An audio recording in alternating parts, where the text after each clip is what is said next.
নারীদেরকে নিয়ে ট্রল যদি হয়ে থাকে তাহলে যাদেরকে নিয়ে ট্রল হচ্ছে তাদের সচেতন হওয়া উচিত পোশাক, তার আচরণ, তার অ্যাক্টিভিটিস সব কিছুতে। আর কিছু কিছু মানুষ আছে শাড়ি পরলেও ট্রল করে, বোরকা পরলেও ট্রল করে, তাদের কথা বলে লাভ নেই। যদিও মেয়েদের ম্যাচ নিয়ে একটা প্লাস মাইনাস ছিল, তবে আজ আমরা দুর্দান্ত খেলেছি এবং টার্গেট আপনারা দেখেছেন 2 ওভারে 17। সো ওদের টার্গেট থাকবে 2 ওভারে 18 করার। আই থিঙ্ক জয় আমাদেরই হবে ইনশাল্লাহ। প্রতিপক্ষকে ফাইট দেওয়ার জন্য যথেষ্ট ভালো একটা স্কোর, তবে হ্যাঁ ওদের যারা রয়েছে ব্যাটিংয়ে এবং বোলিংয়ে, বোলিং তো আপনারা দেখেছেনই, দুর্দান্ত বোলিং করে। তো সেই বোলকে চেস করে 17 রান করা খুব বেশি সহজ ছিল না। আবার আমাদেরও বোলার রয়েছে, তাদেরকেও চেস করা খুব একটা বেশি সহজ হবে না। হোপ ফর দ্য বেস্ট, দেখা যাক। এখনো যেহেতু আমাদের প্রতিপক্ষ খেলেনি, গিগাবাইট টাইটান্সের জন্য শুভকামনা থাকবে, বাট জিত আমাদের হবে ইনশাল্লাহ।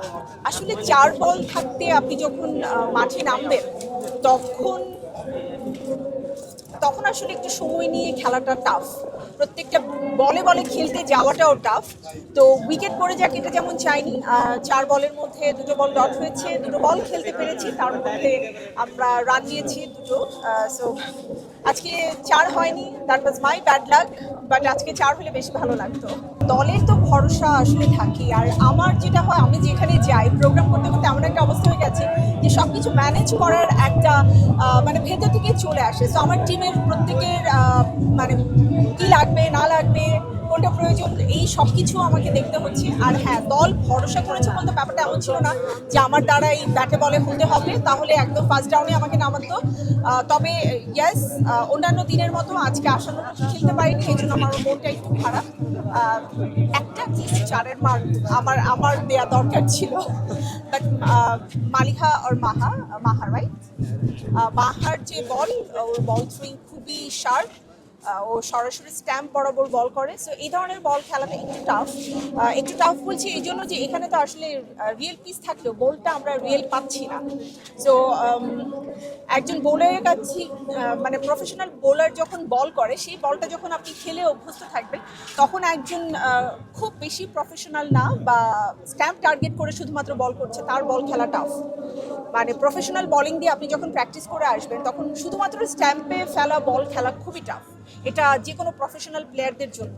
আর আমরা তো হচ্ছে সিজনাল, এই যে জাস্ট যখন খেলা হয় তখন ব্যাট বলে খেলার চেষ্টা করি, but it was fine.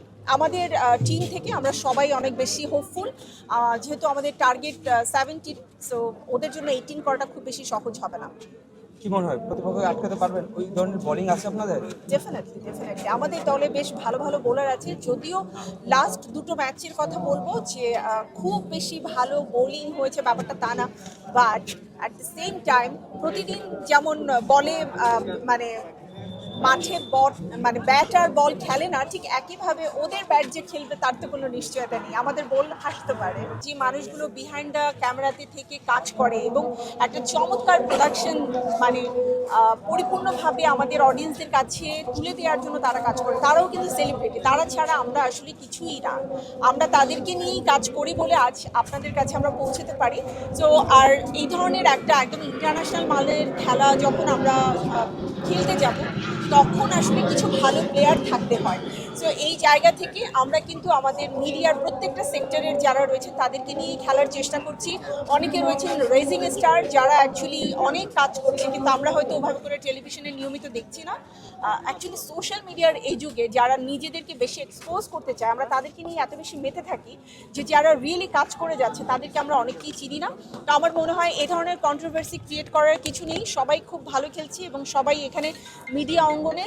So আপনারা আসলে সবসময় সাপোর্ট দিয়ে যাবেন এবং এটা কন্টিনিউ করবে, এটা আমার প্রত্যাশা। যেহেতু এবার আমরা ফাইনাল খেলে এই পুরো টুর্নামেন্টটাকে আমি বলবো সফল করার মানে যে প্রয়াস ছিল সেটা যেহেতু সাকসেসফুল হয়েছে, তো ইনশাল্লাহ এই ধারাবাহিকতা থাকবে এবং আপনারা আমাদের সাপোর্ট দেবেন, এটা আমাদের প্রত্যাশা থাকবে। নারীদেরকে নিয়ে ট্রল যদি হয়ে থাকে তাহলে যাদেরকে নিয়ে ট্রল হচ্ছে তাদের সচেতন হওয়া উচিত পোশাক, তার আচরণ, তার অ্যাক্টিভিটিস সব কিছুতে। আর কিছু কিছু মানুষ আছে শাড়ি পরলেও ট্রল করে, বোরকা পরলেও ট্রল করে, তাদের কথা বলে লাভ নেই। তবে হ্যাঁ, বেসিকলি আমি যে একটা ব্যাপার বলতে চাই সেটা হচ্ছে আমরা যারা মিডিয়া কর্মী রয়েছি তারা অনেক মানুষকে ইন্সপায়ার করি এই সেক্টরে কাজ করতে আসার জন্য। তো আমাদের পোশাক পরিচ্ছদ, আমাদের আচরণ শোভনীয় হওয়া উচিত, যাতে করে আমাদের পরিবাররাও আমাদেরকে সাপোর্ট দেয়। আর যারা এই ধরনের মানে আমি বলবো মোবাইল ক্যামেরা ভিত্তিক অনেকেই রয়েছে, নিজেদের পেজটাকে শুধুমাত্র বুস্ট করার জন্য অনেক অশোভন ভিডিওকে আসলে ধারণ করে তারপরে সেটাকে প্রচার করেন এবং খুব বাজে একটা ক্যাপশন দেন। এই কাজগুলো করেন না ভাই। প্রত্যেকের বাড়িতে মা আছে, বোন আছে, আপনি বিবাহিত, আপনার ওয়াইফ আছে, যদি আপনার বাচ্চা থেকে থাকে সেও কিন্তু একটা মেয়ে, সো বড় হবে, সেম জিনিসটা যদি অন্য কেউ তাকে নিয়ে করে আপনার কেমন লাগবে? আমরা বরং নেগেটিভ ইস্যুসগুলোকে বাদ দিয়ে পজিটিভগুলোকে আমাদের মিডিয়াতে প্রচার করার চেষ্টা করি। আর যারা নেগেটিভ অনেক কিছু করছেন নিজেদেরকে এক্সপোজ করার জন্য, আপারা প্লিজ আপনারা এগুলো করতে আসেন না, আমরাও আপনাদেরকে চিনি না। আপনারা কোথা থেকে আসেন, নাচানাচি করেন, ছবি তোলেন, ক্যামেরা দিয়ে এক গাদা ইন্টারভিউ দিয়ে যান। আপনাদের ইন্টারভিউ প্রচার হয় না, কিন্তু প্রচার হয় আপনি কি পোশাক পরে এসেছেন সেটা। কই আমরা সেলিব্রিটিরা তো কেউ বাজে পোশাক পরিনি, আমরা যারা মিডিয়া কর্মী রয়েছি আমরা তো সবাই এখানে জার্সি পরে খেলতেছি। আপনারাও আসেন, কোনো সমস্যা নেই, আপনারা অডিয়েন্স হিসেবে আসতে পারেন, কিন্তু ভদ্রতা এবং পরিবেশ বজায় রেখে তারপরে আসেন, যাতে করে আপনাদের জন্য আমরা যারা আসলে প্রপারলি কাজ করতে চাই সম্মানের সাথে, তাদেরকে কোনো ধরনের বাজে মন্তব্য শুনতে না হয়, আমাদের নিজের কাছেও খারাপ লাগে। আর এখানে আমাদের প্রচুর ভাই ব্রাদাররা আসেন, সো আমাদের ভাইদের সামনেও আমরা লজ্জা পাই। আপনাদের পোশাক, আপনাদের অ্যাক্টিভিটিস, আপনারা একটু সচেতন হয়ে তারপরে আসেন। না করছি না, কিন্তু আপনারা সচেতন হয়ে আসেন, কারণ এখানে যারা রয়েছে তারা সবাই ভদ্র পরিবারের সন্তান।